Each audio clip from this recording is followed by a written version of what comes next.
네, 오늘은 안식에 들어가기를 힘쓰라라는 제목으로 우리가 히브리서 말씀을 지난주에 이어서 좀 계속 보도록 하겠습니다.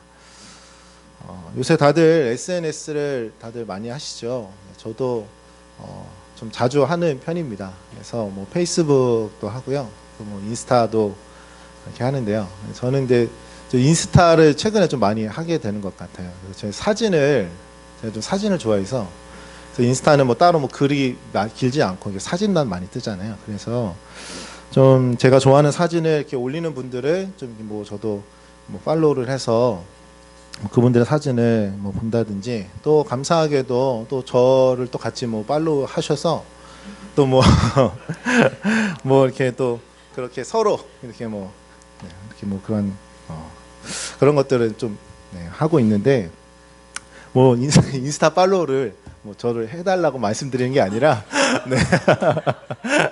근데 제가 이렇게 인스타를 하다 보니까 이제 다양한 사람들이 이제 그 신청을 하실 때가 있어요. 그래서 그분들 신청이 들어오면 한번 들어가서 보잖아요. 이렇게 볼 때 좀 금융 쪽에서 일하시는 분들이 이렇게 많이 이렇게 좀 신청하실 때가 있어요. 물론 그분들이 저를 뭐 자세히 보고서 뭐 신청하시는 건 아니겠지만, 또 좀 그런 쪽에서 뭐 보험이나 뭐 좀 그런 계열에서 일하시는 분들이 이렇게만 신청이 들어와서 제가 이렇게 확인을 해보면 굉장히 화려한 삶을 사시더라고요. 그래서 물론 열심히 뭐 일주일에 뭐 몇 건 뭐 달성 뭐 해가지고 뭐 이런 것도 뭐 이렇게 사진에다가 올려서 뭐 상도 뭐 받는 분들도 많고, 근데 뭐 그만큼 뭐 벌이가 어쨌든 수입이 많으시니까 뭐 외제차를 타고 또 뭐 멋진 장소에 가서 식사도 하는 뭐 모습들, 막 그런 것들을 많이 올리시는 것을 이제 봤습니다.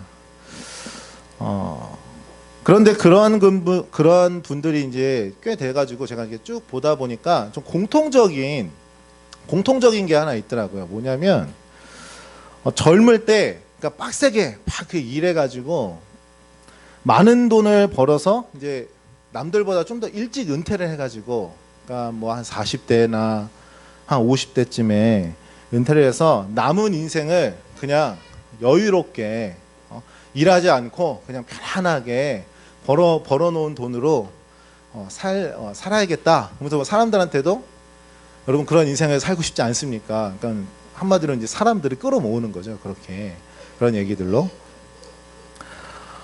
좀 그런 얘기들을 이제 자주 이제 접하게 됐어요. 생각을 해보면 이제 그들이 말하는 어떤 미래의 준비, 오늘 좀 말씀하고 좀 우리가 연관해서 생각해 본다면 좀 세상적인 방법으로 그들은 안식에 들어갈 준비를 하는 것으로 이렇게 또 우리가 볼 수가 있습니다. 일하지 않고 쉬는 것, 세상에서는 그것을 안식이라고 말을 하고 있어요. 어쩌면 여러분들도 안식이라는 개념을 좀 이러한 식으로 생각하고 계실지도 모르겠습니다. 그런데 뭐 인수 목사님께서도 말씀하신 것처럼 내가 화평을 주러 왔노라 하는 그 화평이 진짜 성경에서 말하는 우리가 생각하는 화평과 달랐던 것처럼, 성경에서 말하는 안식도 우리가 생각하는 안식의 개념과는 조금 다른 의미를 담고 있는 것이지요. 그렇다면 오늘 이 제목처럼 안식에 들어가기를 힘쓴다라는 것은 과연 어떠한 의미일까요? 오늘 우리가 함께 읽은 이 히브리서의 본문은 3장 7절에서부터 시작되는 이제 두 번째 권면에 해당되는 내용이 계속 이어지는 내용입니다. 지난 시간에 우리가 마음을 완고히 하지 말라, 그러한 내용과 이어지는 부분이라고 말할 수가 있어요. 오늘 본문의 핵심은 바로 오늘 설교 제목과 같이 안식에 들어가기를 힘쓰라라는 것입니다. 이를 증거하기 위해서 옛날 선조들이 왜 안식에 들어가지 못했는지를 말해주고 있고, 그리고 그렇다면 우리가 안식에 들어갈 수 있는 비결이 무엇인지, 바로 그것을 오늘 본문은 우리에게 이야기해주고 있습니다. 먼저 원인에 대해서 우리가 좀 보게 되면요, 1절 말씀에 그러므로 우리는 두려워할지니 그의 안식에 들어갈 약속이 남아있을지라도 너희 중에는 혹 이르지 못할 자가 있을까 함이라 라고 이렇게 말씀을 하고 있습니다. 여기에서 우리가 먼저 생각해 볼 것은 그의 안식에 들어갈 약속이 남아있다라는 의미입니다. 그리고 안식이라는 말이 성경에서 처음 등장하는 곳은 바로 창세기에서 이제 처음 등장을 하죠. 하나님께서 첫 창조를 다 완성하신 다음에 일곱째 날에 안식하시니라라는 그러한 구절로 인해서 그 안식이라는 단어가 바로 그거 처음 등장을 하게 됩니다. 그런데 이 하나님께서 이루신 첫 창조, 그 첫 창조 가운데서 이루어진 안식은 죄가 들어옴으로 인해서 깨어지고 말았습니다. 하지만 하나님께서는 창세기 3장 15절에서 바로 그 원시복음, 그 원복음에서 내가 이루겠다, 내가 이루리니 라고 하시면서 바로 재창조의 역사를 시작하셨습니다. 바로 이러한 맥락에서 오늘 본문에 보면 3절에 창조할 때부터 그 일이 이루어졌다라는 말 안에는 바로 이 재창조의 목표인 영원한 안식이, 그 영원한 안식을 다시 이루시는 의미가 이 3절 안에는 같이 담겨 있어요. 그러니까 첫 안식으로 그냥 깨어졌지만 하나님께서 다시 재창조의 역사를 통해서 내가 그 영원한 안식을 이루겠다라는 그 의미가 그 오늘 본문 그 3절에 그 3절 그 9절에 들어가 있다라는 것입니다. 그런데 우리가 헷갈릴 수 있는 것이 무엇인가 하면 가나안 땅에 이스라엘 백성들이 들어갔을 때에 바로 그것을 성경에서 안식을 주셨다라고 그렇게 말씀을 하고 있어요. 그게 바로 여호수아서 21장 44절에서 기록하고 있습니다. 여호와께서 그들의 주위에 안식을 주셨으되 그 조상들에게 맹세하신 대로 하셨으므로 그들의 모든 원수들 중에 그들과 맞선 자가 하나도 없었으니 이는 여호와께서 그들의 모든 원수들을 그들의 손에 넘겨주셨음이니라. 그러니까 오늘 본문 여기 여호수아서에서 말하고 있는 게 뭐냐면 이스라엘 백성들이 이제 가나안 땅에 들어가는 것을 안식을 주셨다라고 이렇게 표현을 하고 있는데, 근데 우리가 생각할 때 그냥 그 땅에 들어갔으니까 이들이 뭐 땅도 생기고 이제 삶의 터전이 생겼으니 그들이 이제 좀 세상적인 관점으로 보는 거죠. 그러니까 안식을 얻은 거 아니냐, 그렇게 다 된 거 아니냐라고 생각할 수 있는 것입니다. 그런데 오늘 본문에서 8절과 9절 말씀은 그렇지 않다라고 우리에게 증거해주고 있습니다. 본문 오늘 4장 8절과 9절 말씀에 보면 가나안으로 인도했던 여호수아가 진정한 안식, 그 영원한 안식을 주었다면 다윗이 시편에서 너희 조상의 마음을 완고하게 함으로 안식에 들어가지 못한 것처럼 너희 마음을 완고하게 하지 말라라고 그렇게 권면을 했겠느냐라고 말하고 있는 거예요. 이해가 되시나요? 그러니까 여호수아 때에 영원한 안식이 주어진 거라면 그 후대 사람인 다윗이 야 조상들이 안식에 들어가지 못한 것처럼 마음을 완고하게 하지 마라, 너희도 안식에 못 들어가니까, 그렇게 권면을 했겠느냐라고 말하고 있는 거예요. 그래서 9절에서 안식할 때가 하나님의 백성들에게 남아있다라고 말씀을 해주고 있습니다. 즉 여호수아가 주었던 안식은 영원한 안식에 대한 어떤 예표적인 것에 불과한 것이지요. 이것은 재창조가 완성되는 날, 즉 우리는 그때서야 영원한 안식에 들어가게 될 것입니다. 바로 이 영원한 안식은 영적 여호수아이신 예수 그리스도께서만 주실 수 있는 것입니다. 그렇기 때문에 안식할 때가 아직 남아있다라고 그렇게 오늘 본문에서 증거해주고 있는 것이지요. 그런데 그 안식할 날이 남아있지만 거기에 이르지 못할까 두려워하라라고 말씀해주고 있어요. 이렇게 말씀하는 이유는 우리가 2절에서 볼 수 있습니다. 4장 2절에 보시면 그들과 같이라고 이렇게 말하는데 여기서 말하는 그들은 출애굽 당시의 이스라엘 백성들을 말합니다. 즉 그들도 우리와 같은 복음을 들었지만 안식에 들어가지 못했다라고 하는데 그 이유가 뭐냐면 그들이 들었던 복음을 믿음과 결부시키지 않은 것 때문이다라고 말씀해주고 있어요. 이게 무슨 말인가 하면 우리의 조상들이 복음을 듣고도 그 복음을 믿지 않고 받아들이지 않으므로 안식에 들어가지 못했던 것처럼 우리에게 그 영원한 안식의 날이 남아 있을지라도 조상들과 같은 길로 나아가게 된다면 우리 역시 안식에 들어가지 못한다라고 그렇게 말하고 있는 겁니다. 그래서 조상들과 같은 길로 나아가지 말 것을 권면해주고 있는 것입니다. 그런데 여기에서 출애굽 당시에 이스라엘 백성들이 먼저 복음을 받은 자라라고 그렇게 표현을 해주고 있는데, 이것을 좀 이상하게 생각하실 수도 있어요. 복음은 예수 그리스도인데 예수 그리스도가 오기 전에 어떻게 구약의 백성들이 복음을 알았느냐라는 생각을 가질 수가 있는 것이죠. 왜냐하면 많은 사람들이 구약은 율법이고 신약은 복음이니까 율법이 먼저 주어졌는데 율법으로 안 되니까 하나님께서 복음을 주신 거 아니냐라는 바로 이러한 사고방식을 많은 사람들이 갖고 있는 것입니다. 그러나 하나님께서는 죄가 들어왔을 때에 율법을 주신 것이 아니라 먼저 하나님은 복음을 주셨습니다. 이것은 우리가 앞서 말씀드렸던 것처럼 창세기 3장 15절에 그 원시복음, 그 원복음이 증거해주고 있지요. 또한 바울은 로마서 5장 20절에서 율법을 가리켜서 율법이 들어왔다라고 그렇게 표현을 하고 있어요. 그런데 그 율법이 들어왔다라는 표현 안에는 그냥 뭐 어떠한 그 복음과 복음 사이에 끼어 들어왔다, 율법이. 그러니까 복음과 복음 사이에 율법이 끼어 들어왔다라는 그러한 의미로 율법이 들어왔다라는 표현을 사용했습니다. 바로 이것은 율법으로 구원을 받는다라는 것이 아니라 율법으로는 죄를 깨닫고 복음으로 인도하는 그러한 몽학선생과 같은 역할, 그러한 역할로 율법이 첨부되었다라는 의미인 것이지요. 이스라엘 백성들이 애굽에서 해방될 수가 있었던 것은 율법의 힘으로가 아니라 바로 그 어린 양의 구속하심으로, 문설주에 발랐던 그 어린 양의 피로 그들은 해방될 수가 있었습니다.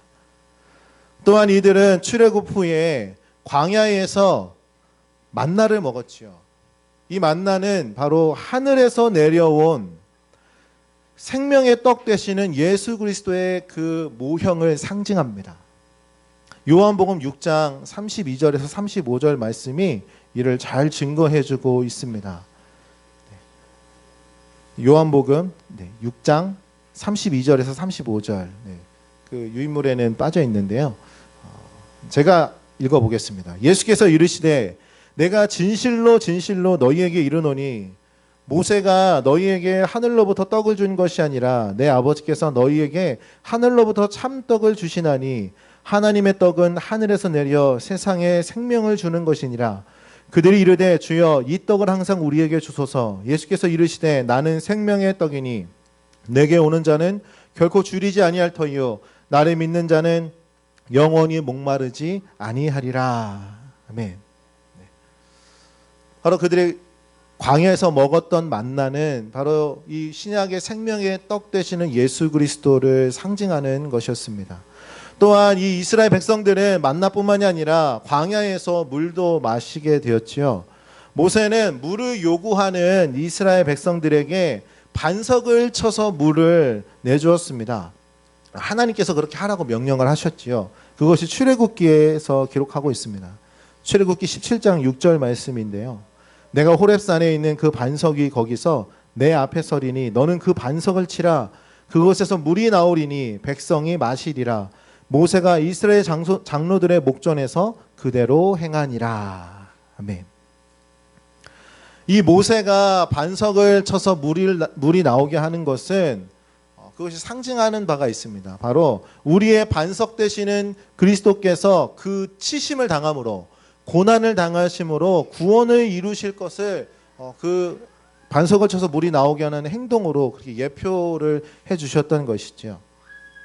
제가 지금까지 만나와 이 생수의 상징에 대해서 말씀을 드렸는데, 하나님께서 이스라엘 백성들에게 이것을 먹이셨던 그 역사적인 시점이 중요합니다.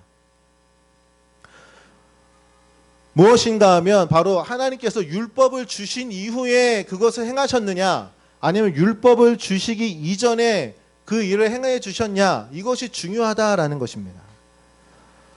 출애굽기에서 율법은 20장에서 주어지게 되는데 만나를 주신 것은 16장에서, 그리고 생수를 반석을 쳐서 생수를 주신 것은 17장에서 주어지게 되었습니다. 이것은 바로 복음이 먼저 주어졌다라는 것을 증거해 주는 것입니다. 또 하나님께서는 시내산에서 십계명만을 주신 것이 아니라 바로 성막식양도 주셨습니다. 왜냐하면 이 계명으로, 하나님께서 주신 그 계명으로 죄를 깨닫고 성막에 있는 번제단에 와서 속죄제를 드림으로 죄 사함을 받게 하시기 위해서 하나님께서는 십계명과 성막식양을 같이 주신 것이지요. 즉 성막은 문제에 대한 해답으로 주신 것이다라고 볼 수가 있습니다. 즉 성막은 가려져 있는 복음과 같다라고 말할 수가 있는 것이지요. 그러므로 이 출애굽의 여정은 영적 출애굽에 대한 그림자와 같다라고 그렇게 말할 수 있습니다. 그들은 그 그림자를 통해서 실체가 주어지진 않았지만 그 그림자들을 통해서 멀리 바라봄으로 구원을 얻을 수가 있었던 것입니다.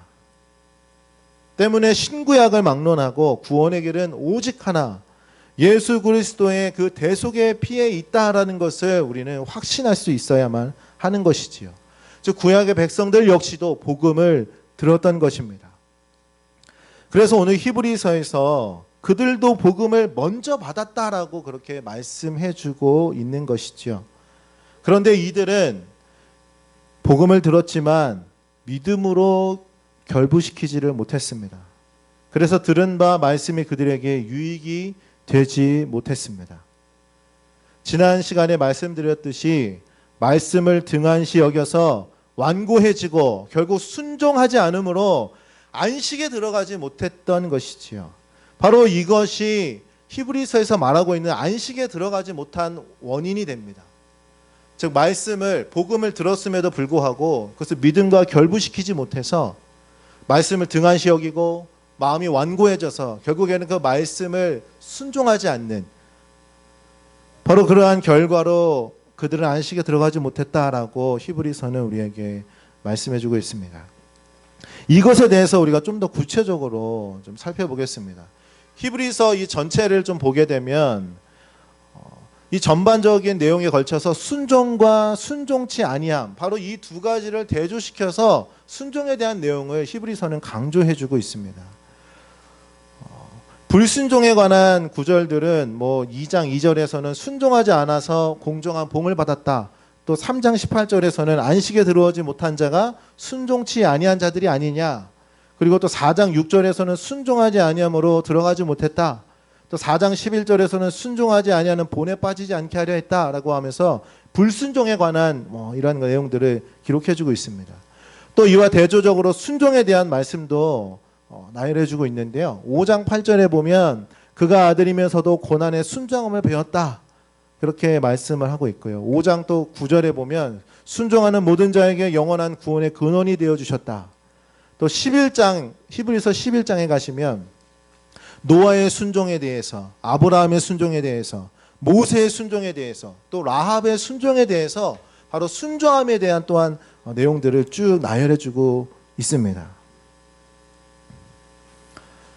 이렇게 순종이 강조가 되어 있기 때문에 순종치 아니해서 안식에 들어가지 못한, 그렇다면 그 불순종이라는 것이 무엇을 의미하는지 그것을 밝히는 것이 또한 매우 중요한 부분이라고 할 수가 있습니다.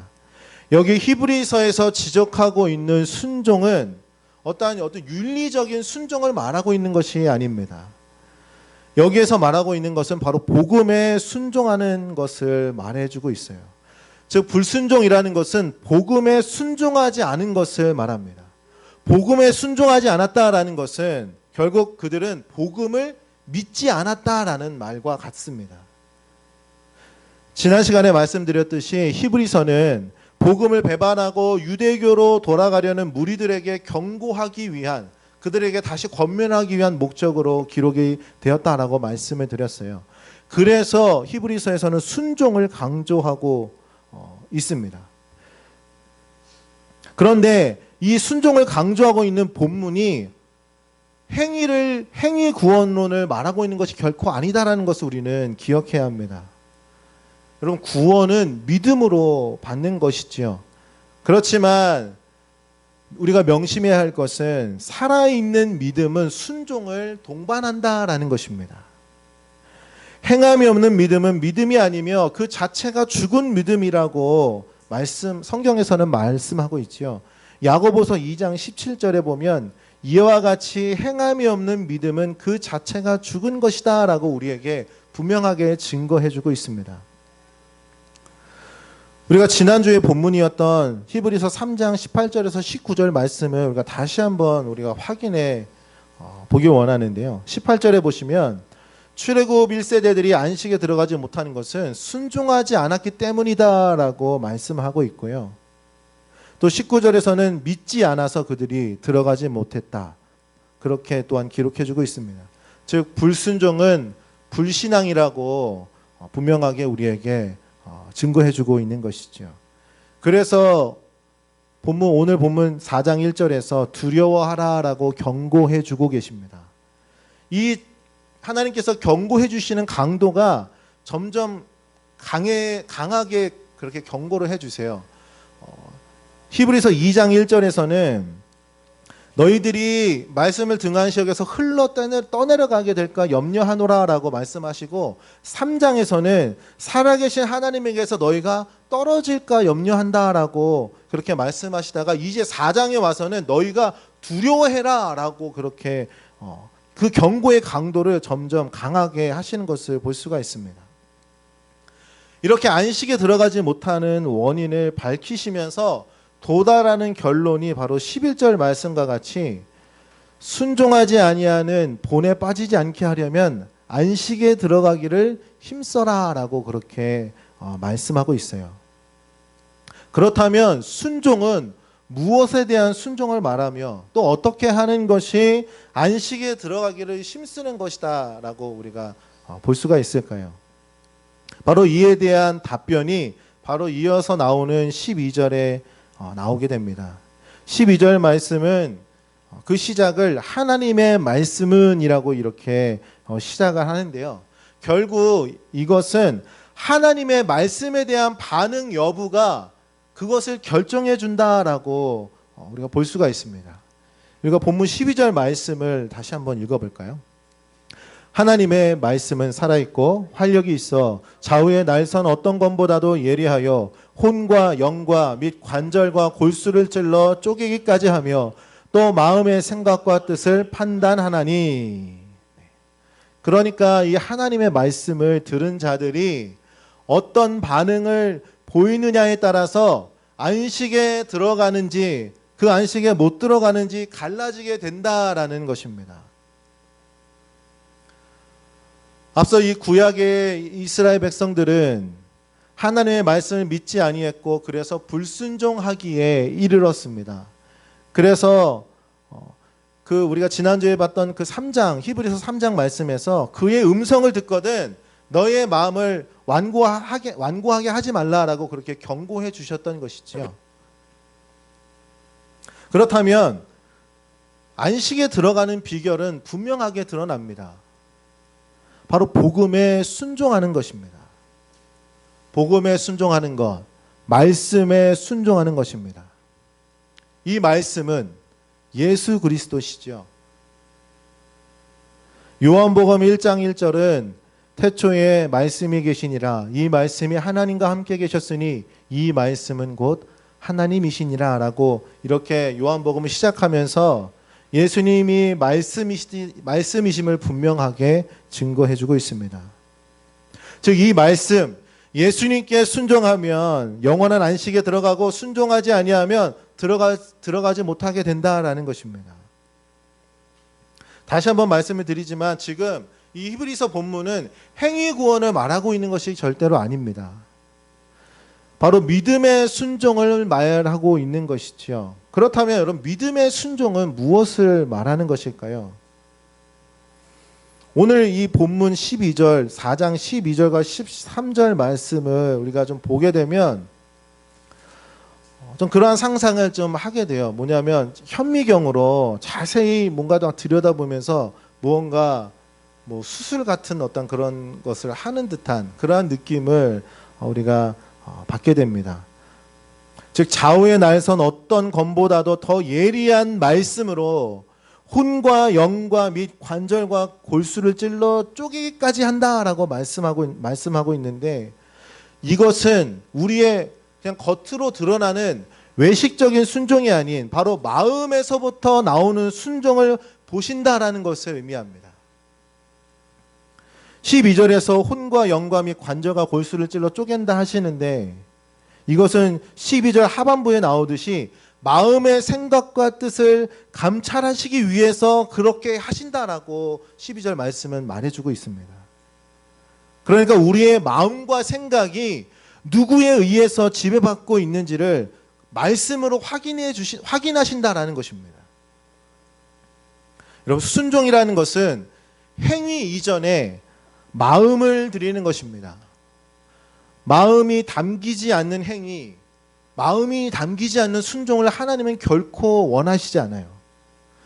시편 78편 36절에서 37절 말씀을 한번 보십시오. 그러나 그들이 입으로 그에게 아첨하며 자기 혀로 그에게 거짓을 말하였으니 이는 하나님께 향하는 그들의 마음에 정함이 없으며 그의 언약에 성실하지 아니하였음이로다. 또한 이사야서에선 이렇게까지 하나님께서 말씀하십니다. 이사야서 1장 11절에서 13절 말씀인데, 여호와께서 말씀하시되 너희의 무수한 재물이 내게 무엇이 유익하뇨? 나는 순양의 번제와 살진 짐승의 기름에 배불렀고 나는 수송아지나 어린 양이나 순염소의 피를 기뻐하지 아니하노라. 너희가 내 앞에 보이러 오니 이것을 누가 너희에게 요구하였느냐? 내 마당만 밟을 뿐이니라. 헛된 재물을 다시 가져오지 말라. 분향은 내가 가증히 여기는 바요, 월삭과 안식일과 대회로 모이는 것도 그러하니 성회와 아울러 악을 행하는 것을 내가 견디지 못하겠노라. 하나님께서는 분명하게 마음이 담기지 않는 행위들, 순종을 정말 가증스럽게 여기고 있음을 우리는 볼 수가 있습니다. 하나님께서는 우리가 마음을 담은 그러한 순종을 하기를 원하고 계십니다. 잠언 23장 26절에 보면 내 아들아 내 마음을 내게 주며 내 눈으로 내 길을 즐거워할지어다 라고 말씀하고 계십니다. 우리가 누구에게 순종하고 있느냐를 확인할 수 있는 것은 우리의 마음을 누구에게 주고 있는지에 달려 있습니다. 인류의 시조는 사탄에게 그 마음을 주고 말았습니다. 그들은 마음을 먼저 빼앗겼기에 바로 선악과를 따먹는 행위가 그 뒤따랐던 것이죠. 믿음의 조상이었던 아브라함은 하나님께서 내가 지시하는 땅으로 가라라고 명령하셨을 때에 아브라함은 갈 바를 알지 못했지만 여호와의 말씀을 쫓아갔다라고 성경은 우리에게 말씀해주고 있습니다. 하나님의 이 말씀에 대한 순종, 바로 이것이 우리가 행해야 할 순종인 것이죠. 또한 12절 말씀에서 언급하고 있는 하나님의 말씀을 믿는 자에게는 수술해서 뭔가 치료해주는 말씀으로 이 하나님의 말씀을 받아들이는 자에게는 그것이 어떤 우리에게 회복의 말씀으로 다가오게 되지만, 불신자들에게는 이 말씀이 그 죄악을 남김없이 다 드러내게 하는 심판의 말씀으로 역사함을 또한 상징합니다. 혼과 영과 및 관절과 골수는 바로 우리 인간의 깊고 은밀한 곳, 바로 우리의 인간의 그 죄성이 숨어 있을 법한 곳을 나타내주고 있지요. 바로 이러한 곳을 하나님의 말씀은 찔러서 쪼개기까지 한다라고 12절에서 말씀해주고 있습니다. 말씀드렸던 것처럼 이것이 믿는 자에게는 뭔가 우리의 그 건강을 체크받는 것과 같이 그러한 은혜의 말씀으로 다가오게 되는 것입니다. 시편 139편 23절과 24절 말씀해 보시면 하나님이여 나를 살피사 내 마음을 아시며 나를 시험하사 내 뜻을 아옵소서. 내게 무슨 악한 행위가 있나 보시고 나를 영원한 길로 인도하소서. 이 139편의 시편 기자는 하나님이 나를 감찰하시는 것이 기쁘고 감사하다라고 고백하고 있습니다. 그 심판이 나에게 임하기 전에 나를 감찰하셔서 내 죄악을 제해 주시고 영생을 얻게 하시니 바로 그러한 감사의 고백이 터져 나오게 되는 것이지요. 바로 이러한 말씀 앞에 나와 우리는 조명함을 받고 치료를 받아야 합니다. 오늘 본문 13절 말씀을 보십시오. 우리의 결산을 받으실 이의 눈앞에 만물이 벌거벗은 것 같이 드러나게 된다라고 기록해주고 있습니다. 이렇게 말씀하고 있건만 그 어떠한 검보다도 예리한 그 말씀 앞에서도 깨어지지 않고 부서지지 않는다면 그 심령이 얼마나 완고한 상태인가를 우리는 짐작할 수가 있을 수가 있습니다. 여러분, 이후에는 늦게 됩니다. 그래서 우리는 말씀을 등한시 여기지 말라, 완고해지지 말라, 그렇게 우리 지난 시간에 들었던 것처럼 히브리서 기자는 권면해 주고 있었던 것이죠. 만약 우리의 마음이 그렇게 되어버린다면, 말씀을 등한시 여기고 완고하게 되어버리게 된다면 하나님에게서 떨어져 나가게 될 것이다. 즉 불순종, 그 불신앙으로 인해서 결국 심판의 자리에 서게 될 것임을 경고해 주고 있는 것입니다. 오늘 히브리서 말씀은 우리에게 안식에 들어가지 못한 이스라엘을 언급하면서 너희도 그렇게 되지 않도록 두려워하며 말씀 앞에 마음으로 순종할 것을 우리에게 권면해 주고 있습니다. 아까 처음에 제가 세상적인 어떤 방법으로 안식에 들어갈 준비를 하는 사람들에 대해서 말씀을 드렸어요. 그리스도인들이 준비해야 하는 안식에 들어가는 비결은 그들과 달라야 합니다. 믿음의 순종, 그것이 안식에 참여하는 비결입니다. 무언가를 내려놓고 그냥 가만히 있는 그러한 것이 안식이 아니라 바로 하나님 말씀에 순종하기를 힘쓰는 자, 바로 그러한 자가 안식에 들어가기를 힘쓰는 자라는 것이죠. 근데 그러한 순종이 외식적인, 가시적인 순종이 아니라 마음에서부터 시작되는 순종, 바로 그것이 우리에게서 시작되어야 합니다. 사람들에게 자신을 좀 그럴듯하게 보이게 할 수는 있죠. 우리는 사람의 눈을 쉽게 속일 수 있습니다. 하지만 우리가 기억해야 할 것은 하나님 앞에서는 우리의 모든 것이 남김없이 전부 드러나게 될 것입니다. 우리가 입으로만 주여 주여 하는 자들이 아니라 정말 우리에게 허락되어진 이 인생 가운데에 그 작은 부분에서부터 이 복음에 부끄럽지 않은 모습으로 그렇게 살아가시는 우리 모든 성도님들이 되시기를 간절히 소망합니다. 기도하겠습니다.